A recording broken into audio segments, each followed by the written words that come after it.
Hello and welcome to Pages of Godlight Podcast. I'm your host, Christine Whitaker. Have you ever seen how sunlight breaks through a patch of trees and creates a circle of brightness that seems almost otherworldly? C.S. Lewis described these as patches of Godlight. My hope is in this podcast, you too will stumble upon bright spots of words and carefully delivered messages that open you up to experiencing the light that is all around us and waiting to be found. Welcome everyone to another episode of Pages of Godlight. I am really excited to talk to Laurel Mathewson about Intimate Good and Interior Castle. Two amazing books, and these books have stayed with me. Sometimes you read a book and, weeks later, you just feel it resonating in your spirit and the words staying with you. And I know Laurel felt that way about St. Teresa of Avila. And so, Laurel, thank you for joining us. It's such a pleasure to have you. I loved your book. I will gush more and more, but thank you for. No, thank you for having me. It's wonderful to be in conversation with you. So let's start. I'm sure a lot of people will know who Saint Teresa of Avila is and was, but a lot won't know who she was. And I think one of the things that you say about her that I felt was really interesting was that she was a grounded mystic. And so maybe when you explain that, also explain what that would mean and why you see her as that. Yeah, I think for me, I came in with some of the same misconceptions that a lot of people have about Teresa as I first started to learn about her, or is that because she was associated with this word mysticism, I kind of had this imagining that she was always in prayer, that she was, either praying or writing, and that she didn't do anything else besides pray and then write about her experiences of God. But the more I learned about her, the more I learned that it was this wonderful balance of obviously prayer and writing, but a lot of reform work, active reform work within her order that she founded, a new order actually out of the Carmelite order. She made a reformation with others that was intended to really reshape their whole community life. How many people are part of these convents? What kind of lives do we live within them? Very practical, nitty-gritty things. She was raising money for foundations. She was writing letters and traveling all over Spain, doing this very, very active, administrative work. Let's just name it. And that she never had her feet off the ground in that sense. Like she was always engaged in practical business matters on behalf of the life of prayer, on behalf of the kingdom of God. But she was not just caught up in prayer and writing. And so that's why I use that term grounded mystic, to try to get at that sense in which she is a woman who was gifted with these experiences of God and a deep and rich life of prayer.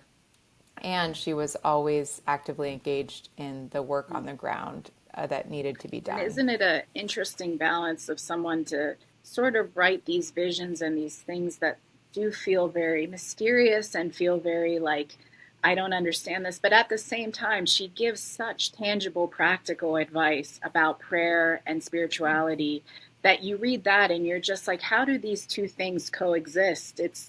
But it's a beautiful thing because it feels like this high thing can also come on the ground. Like you said, a grounded mystic is someone that has walked through it. And so it's not just this pie in the sky idea. But even what you've shared of St. Teresa in Intimate Good really shows you that she wanted people to understand like the high and just the practical, like just, be faithful, do these things.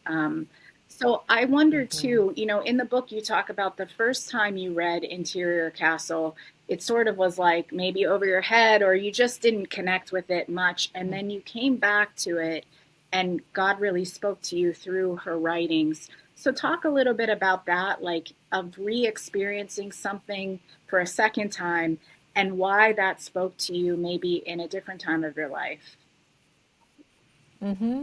Yeah, it's an interesting question for me to reflect on now that I, have learned to live with and love Teresa so deeply. But I still remember very distinctly picking up the book when I was in college, and I was working my summer job at the Alumni Center. And I had just picked it up because it said it was a spiritual classic on prayer, right? So it seemed like a good thing to read. But I didn't make it past chapter 2. I didn't make it past the second dwellings because I found her imagery so foreign. She's talking about reptiles metaphorically in terms of the things that distract us in prayer. But I didn't really understand that then. It was like, what is she talking about? All this, in my mind, medieval Yeah. imagery.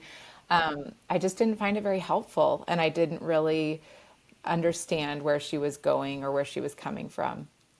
And so then, fast forward over 10 years later, and I felt actually called to look at her work and to return to her because I'd had these really extraordinary new experiences in prayer.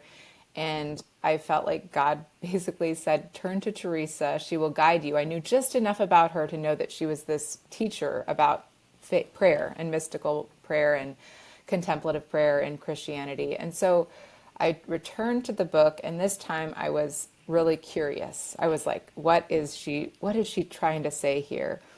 And in that reading, what I found was I could sort of breeze past a little bit the things I didn't yet understand or were like awkward to me, the reptiles in the castle and things like that. I was like, well, I don't really fully get this, but I'm going to keep Sure. going and just keep moving. And then in time, I really felt like there was a core there. There was these moments of just intense connection with what she was describing in terms of what can happen in our prayer and the way that God sometimes comes to us or gives us gifts that help strengthen our faith.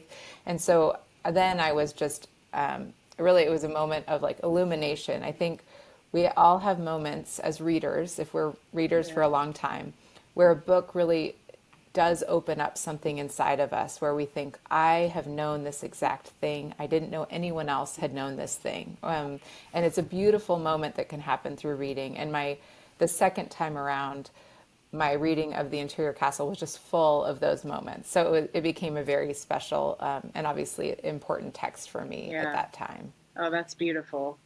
And talk a little bit, Laurel, about what interior castle means, right? So we have this castle imagery. I Mm. know that there's 7 dwelling places, and you can use different words for that. But I also think it's sort of, to me, really interesting to think about contemplative prayer as a space. If you talk about a Mm-hmm. dwelling place, sometimes we think too often about prayer as words versus a Mm-hmm. space for not only where God dwells, but we Mm-hmm. dwell with him. So maybe talk a little bit about that because I think your book touches on that in different ways through your own experiences and through what God speaks through Teresa. Yeah, that's a really wonderful question because, as I mentioned, that image of interior castle can itself be a little off-putting. People can be like, a castle within me, that my soul is a castle. How does that work? Or it doesn't really resonate with us initially.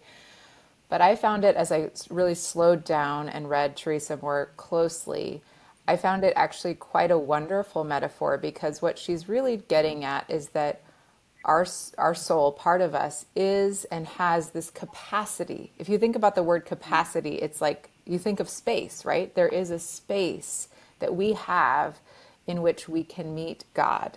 And so contemplative prayer or prayer at its heart is really a turning into an attentiveness to that space that is within us. And then she is talking about how the dwelling places or the different dwellings or spaces are just metaphors for the kind of places, what it looks and feels like at certain seasons in our Christian formation as we grow, as we mature spiritually, as God continues to lead us in our own journey. There's kind of a shape or pattern that she points out. This is kind of what it looks and feels like when you first start to pray.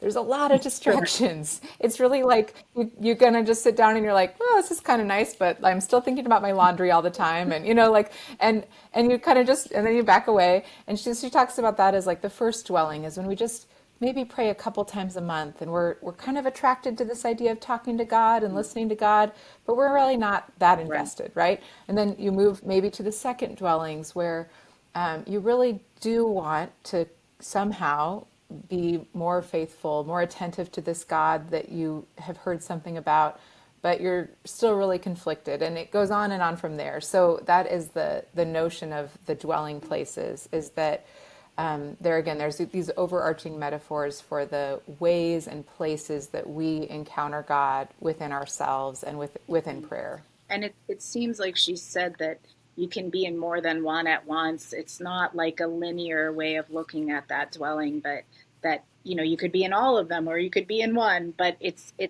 fluid sort of Mm-hmm. process depending on where you are and just what that experience looks like case by case, which I think is an Mm-hmm. interesting way to look at Yeah. prayer as well.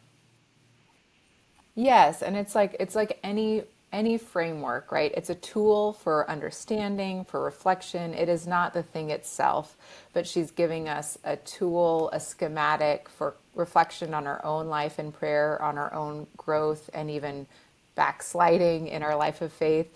And so I've found it to be quite a helpful metaphor and can kind of overlay certain seasons of my life. And like you point to, she'll say, we can kind of regress at any moment. Sometimes we reach this point of pretty solid sort of commitment to God, but we might have days where we kind of slide back into feeling a little bit more torn and wanting to impress people in the world or Right. whatever it is. Yeah. And in your book, Intimate Good, I love, I mean, you could call it memoir, you could call it narrative nonfiction, but I think the beauty of it is not only you telling your story through this book, but dialoguing with these seven dwelling places and how your experiences reflected some of those different dwelling places and how you resonated with them and you question them. I mean, I think you've Mm-hmm. said from the beginning, like, your personality is one to question and think and want to understand, which is all good impulse. But the beauty of the book is I think God met you not only in that space, but also in an experiential space where something happened that kind of goes beyond how you can think about it. And it sort of blows your mind in a way. And maybe Mm-hmm. speak at least to one of those experiences you had, Laura, because I think what you describe in there, a lot of people are gonna, not that everyone has those experiences, because believe you me, we all have different life experience. But I think some are really gonna resonate with the detailed way you describe that and how you felt and where you met God in a way that you hadn't experienced before. And I think there's power in sharing a little bit about that. Yeah, yeah. I can speak a little bit about sort of an experience that was what I would classify in that loosely in that fifth dwelling space, which I describe or title as beloved. So there's kind of different, I think, overarching themes of what it means to be in these different dwellings. And so I had had some experiences that were maybe a little extraordinary, but not very frequently. There are these very unique or unusual gifts that come at just different points in our lives. So I described a little bit of those in the fourth dwellings, but then this is now where I'm 34 years old. I'm serving at a church, and I am just trying to be a good pastor. I'm just trying to be faithful. I'm not particularly thinking, what I need is an experience of God, right? I'm just trying to do the work that I've been given to do. And I go into the sacristy, which is like a place where we change before church we wear white vestments in the Episcopal Church. And I'm praying in there, and I'm just going through my Lenten devotion, and I start to feel a different kind of energy and attentiveness that God is calling my attention in a new way to the psalm that I'm reading, which was Psalm 45. And then there's a deepening of the prayer from there, and it really kind of comes to this place in which, to use Teresa's words, there comes to a time when I am so aware that God is in me and I am in God, and there's no way that I can ever deny or forget that particular moment in that particular place and how that sort of felt or that experience. And so this was a surprise. I share in the book some of my immediate thoughts, which are like, what is this for? What's the point? Like, what is this about, God? Um, and and then I reflect from there with Teresa about, what is this about? What is this for? And where do we go from here?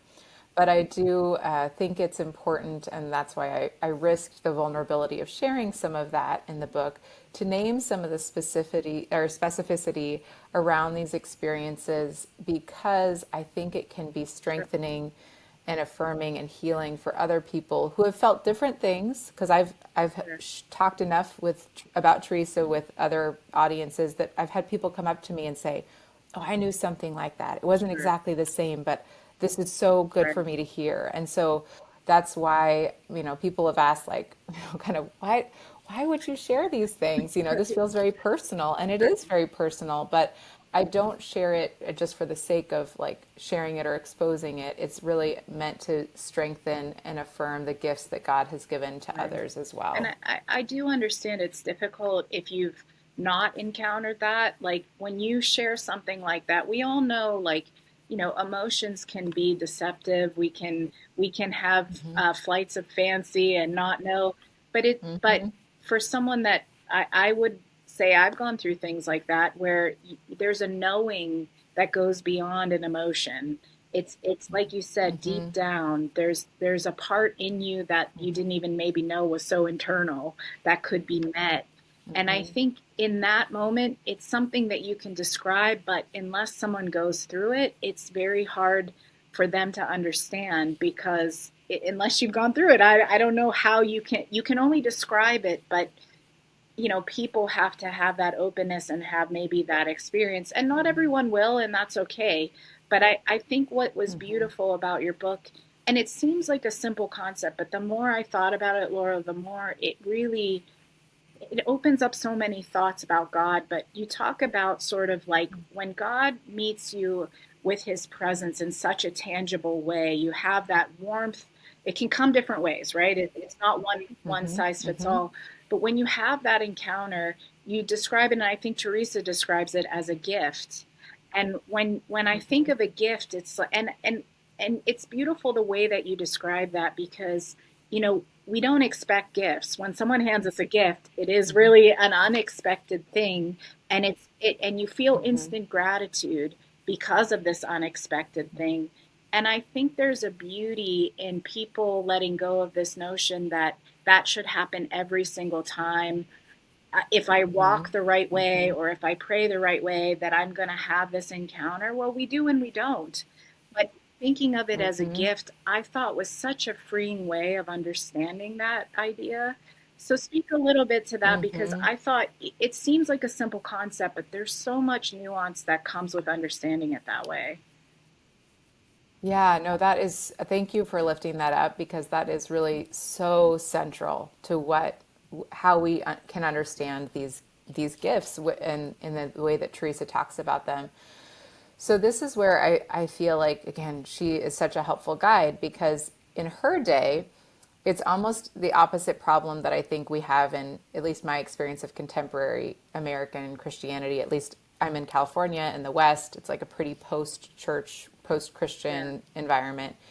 Here, it's like the struggle is like people are like, "You're crazy. That doesn't happen." Like that's almost more the like, just kind of putting yourself out there in that space. Teresa had the flip side of that, which is you pointed to, which is she's writing to Carmelite nuns, and they're almost struggling more with the like deservedness. Like if I pray hard enough and if I do this, I should get Right. these gifts. Like, and why are some people getting these gifts and some people aren't? And that's really a live question for her community. Like, I'm praying just as much as Teresa. Why am I not getting these Mhm. gifts, right? So that's the tension that she's always wrestling with, is that these are that we should always strive to be open and believe that these things happen. Because if we don't believe that it's possible, or that we don't believe that God is near to us and that God is as close as our Right. very breath, then we've already closed ourselves off to that kind of like sort of encounter with God. So she is always encouraging us to be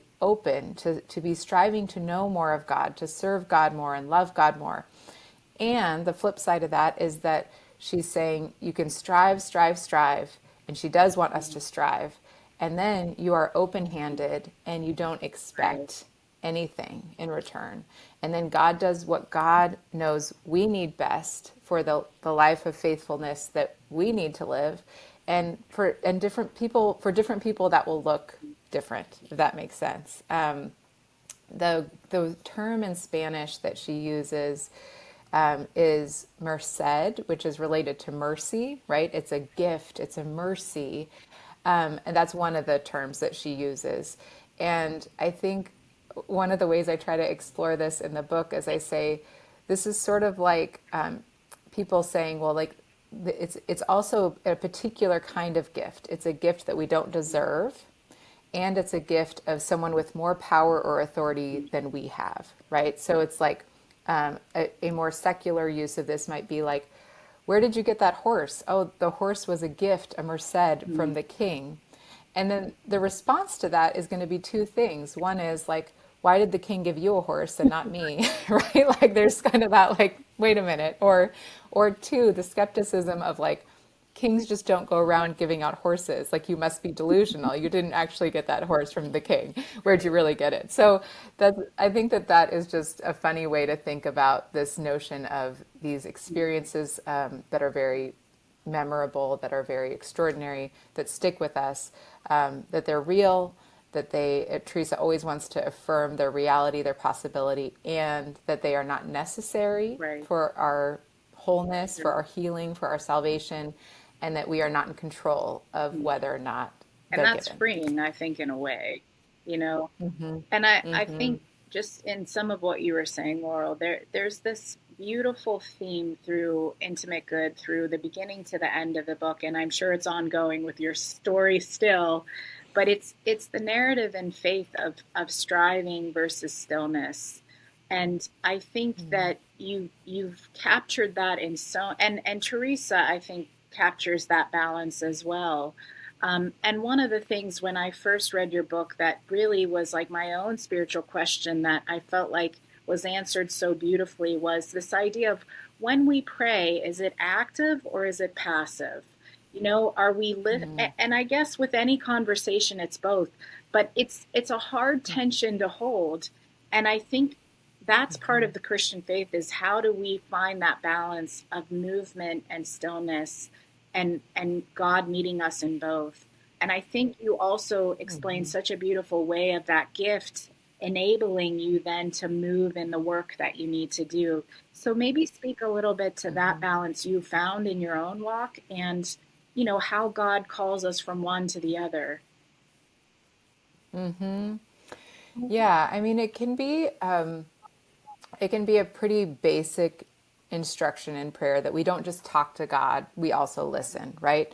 But then Teresa really takes that notion of a conversation even further, and I found it really helpful as I continued to walk with Teresa and Christ continued to lead me in this journey too, that it is both there are times of just sort of receiving, of just listening, of just being open. And even in that, there is this concept I share from Eugene Peterson of the middle voice, which is when we are neither just acting or receiving. There's this way in which we take counsel. So that's an example of the middle voice in English. Like we are receiving counsel, and you can hear how we are both active in that and passive. And so I think that an important and maybe helpful idea for people to think about in their lives of prayer, because we can get stuck in just sort of like, I'm either Right. talking to God or I'm listening for God. And really, like any conversation, it can be more dynamic than that. It can really be like we are listening and then we're kind of wrestling maybe with what we're hearing, and God will meet us in that wrestling.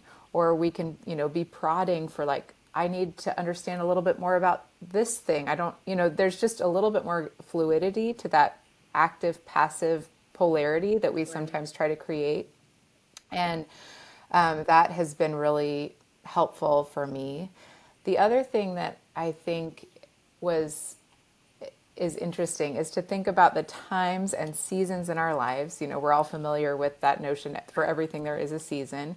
And even though I've just talked about how there is often both present, sometimes we are called to Sure. seasons of more just receiving God's love or strength or rest, and then seasons of effort and striving and productivity on to which we've been called, right? I've been called to this work. I'm going to faithfully step forward in this work, and I'm going to be more active in this season. And then maybe that season comes to an end, and we have a season of more receiving and rest. And so I think that is something that Teresa helped me with, and also then Christ had to also lead me along in over the years, and will continue to lead me along in, I'm sure, And I think for the you can years to even come. see that in Christ's life. He had times of stillness and solitude, and he certainly had times of a lot of ministry and being with people. And even his example was that you have stillness and movement. And I think we forget that sometimes. We only see the service he did, but he also was praying, while people were falling asleep. And, he had those still moments as well. And it makes me think of, like, your cup overflowing. Like, well, God has to fill our cup for us to overflow. And Yeah. I think, and you're right. I think sometimes that's an actual, maybe a whole month of just being infilled, so that the next month we can just give where we need. We never know how God's going to call us in a season to minister or to be ministered to. And we need both. But I think it's a beautiful way of knowing that there's both, and it can be both at the same time too. It's not it. It's just, Yeah. life works funny that way. But yeah, Yeah. But sometimes I think our churches do really emphasize one or the other. And really, American culture is so active, and that there's beautiful things about that, but like so action oriented, productivity oriented. And I'm a product of that. And so it really can be, we can forget easily, I think, that we cannot pour from right. an empty cup, and that we have to take time to be filled, to and whether or not we have these sort of warm, dramatic encounters with God, that really is what prayer is partly meant to do, is to strengthen us, and to strengthen us in our inward selves, so that we can then love and serve in the ways that we're called to in our particular life and Yeah. Okay, circumstance. I'm going to give you a threefold question, so I'll let you talk. Okay? Okay, I'm ready. One is, maybe speak to someone that hasn't had these encounters and maybe feels like, am I still a Christian if I haven't had an encounter with God? And how do I still experience faith without that? Or what would St. Teresa say about that?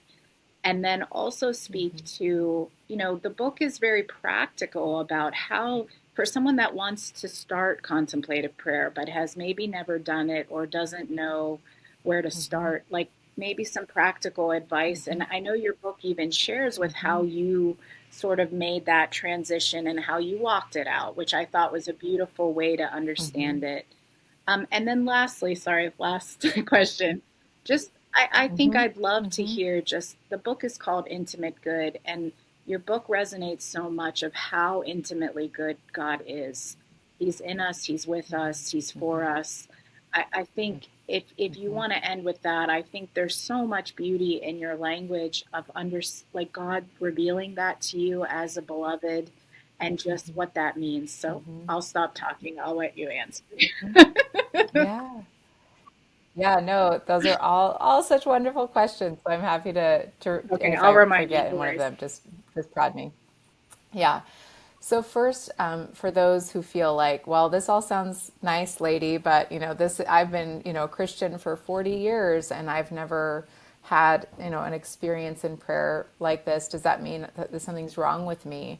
Teresa would say emphatically, no. That is not. It's never a litmus test for our faith. It is a gift, right? It's a Sure. bonus. It is meant to be not even a bonus. That gets into like hierarchical thinking too, but it's really meant to be a gift for strengthening. And some people need that strengthening for whatever reason, and others don't. God knows why. We leave that in God's hands. But Teresa is very clear that it is not necessary for our wholeness. Even when she gets into these sections later, like the fifth dwellings, sixth dwellings, she says there are people that are clearly in these spaces that are devoted to God, that know and understand that they are loved by God, that they're fully in these places, and they've never had experiences. And some people, she talks about, even pray not to have them because they don't want to be like distracted by the goodness of them. They just want to be faithful servants and continue to live lives of faithfulness. And so I always want to reassure people that there are many different ways that we can live out our lives of faithfulness. And really it's about the sort of living out our love of God and neighbor as God calls us to. And so that is my affirmation with Teresa behind me, of always saying that these are not necessary for our salvation or fullness in life in Christ. And then the second question you had, remind me, I know the third, but remind me of the second again. Oh, practical tips. Yeah, practical tips. Yeah. So for those who are interested in exploring a more contemplative way of praying, what we call, the contemplative prayer in the Christian tradition, there are some very basic starting points that have been helpful for me again and again when I need to kind of return to the beginning and the foundations. And one is this image of when we pray, we are accustomed to using our words and our voices. And that's good. That's an important way of praying, talking to God, using either what's on our heart, or maybe we're praying from scripture or praying a psalm, or however we naturally pray. To open up a little bit of that contemplative prayer space, maybe just spend some time at the end of your usual prayers saying, I'm going to clear away, like metaphorically, all the rocks and just make space for God. I'm going to say whatever I'm bringing to this prayer space, my worries, my thanksgivings, all of that stuff, I'm just going to clear it off. And I visually imagine like a campfire. You know how you clear out and you make like a circle. And I even like visualize kind of, I'm making space for you, God. And I'm just going to sit.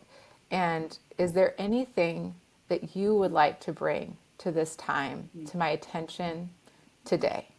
Sometimes, often, there won't be anything in particular. There won't be any particular thought or feeling, and that's fine. You just cleared out the space. But if you continue that practice of clearing out the space, of making a little room to silently listen for God, and with the whole time your intention is, I'm listening, and I expect that God is near, and that if there's something really essential, God will somehow share it with me.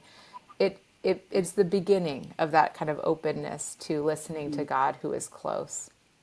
Which brings me to that final point and word that I would love to expound upon always is that surprising closeness of God. So our theology affirms this. We talk about being made in the image of God. There's so much language that we use that talks about God as close.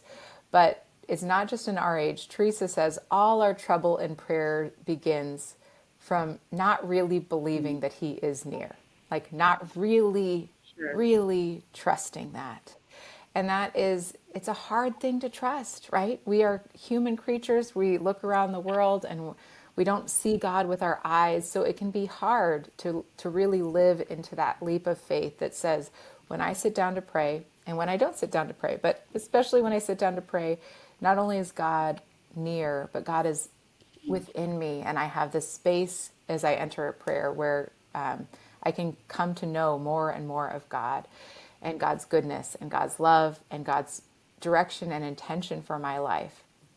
And so I think that is the great and wondrous surprise and gift of prayer, no matter what it looks like for you, is living into that reality more and more, that we have created boxes for God, usually unnamed. We don't like to think we have boxes for God, but we do. And then that God is really, really outside of those boxes, and is all those barriers that we think are between us and God have been sort of dismantled in and through Christ. We talk about that theologically, but we don't often think about what that means for us, that Christ is really close, that Christ loves us, and is with us and wants to help us partner with the Spirit of the living God to renew the face of the earth. You know, those verses that sound so grandiose actually apply to our very lives and our bodies. And it's a wonderful thing to encounter in all the different ways that we might. I think of Brother Lawrence, who said that God is nearer than we imagine. And but there's such a beauty in that, Laurel. So just to close, I read this week, and I couldn't have thought of a better way to describe your book, Intimate Good, and your journey with God, and Saint Teresa for that matter too.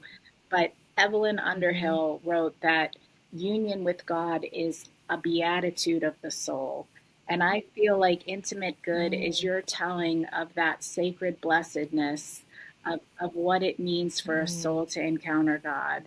And I just I encourage anyone just to read the book, because you will feel God is intimately there. And I think that's the beauty of memoir and expression of experience, is that we can express these things not as, do this and this, but like, I felt this, I know this. It's a knowing that goes beyond words and sometimes even understanding that we think of. So I thank you for writing so vulnerably your story.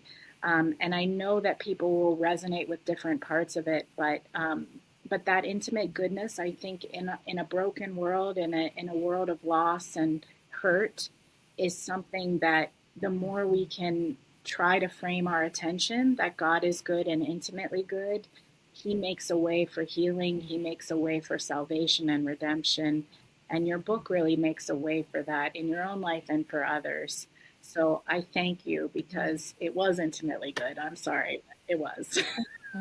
So No, thank you. Thank you. And I do want to just share a piece of the title, how I came to it was actually Teresa sometimes uses the term good, our great good, for God, which is of course where the word good comes from, but we forget that, right?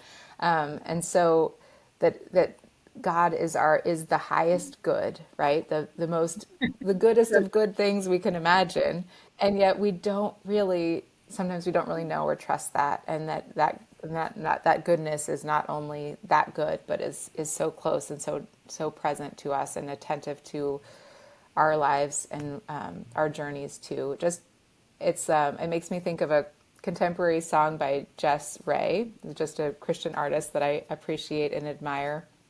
And she says in one of her lyrics, like, it's too good to be understood, but it's not too good to be true. And I think that is what I'm trying to share and hope to share with God's help. Well, thank you, Laurel. It was lovely to talk to you. Thank you, Christine, for giving me a chance. Thank you for joining us for this episode of Pages of Godlight. To find out more information about the books we feature in each episode and the authors behind them, visit pagesofgodlight.com. Let there be abundant light.